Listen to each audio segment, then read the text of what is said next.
Scientists are very scared. The military are getting scared. The next American government, that is to say under Mr. Obama, will be collectively scared at last. Some say climate change could end the world as we know it.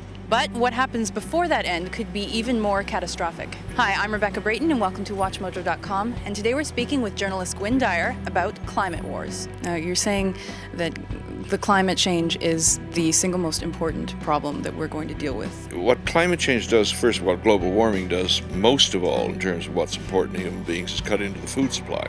Well, you have to eat.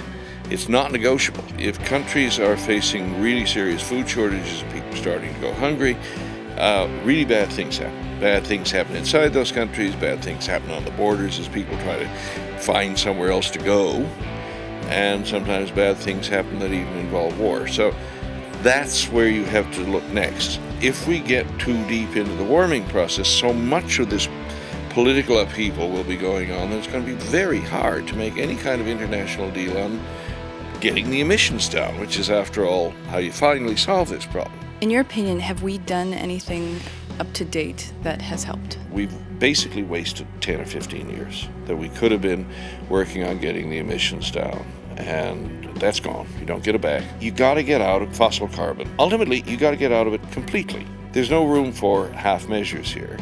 You get out of it halfway, you just sort of extend by 10 or 20 years the point where you hit really desperate problems. The technologies exist that we can replace coal and oil and gas with.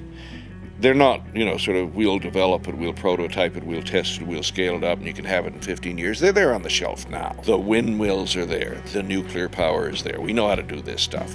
Solar power is pretty well up to, commercially available, competitive levels. Why aren't people yet prepared to live in a carbon-neutral society? They think it would be disastrously expensive and it would force them to change their lifestyles drastically, neither of which is actually true. I'm not one of these people who believe you ought to go around wearing a hair shirt and doing penance for your sins. This is a high-energy society. It will remain one. We'll live or die as a high-energy society because there's no other way you keep 6.5 billion people alive. That's industrial agriculture. It's not peasant farming. Conservation in the short run helps because it wins us a bit more time, but the ultimate goal is to replace your fossil fuels with other means of generating power, at which point how much power you use ceases to be an issue.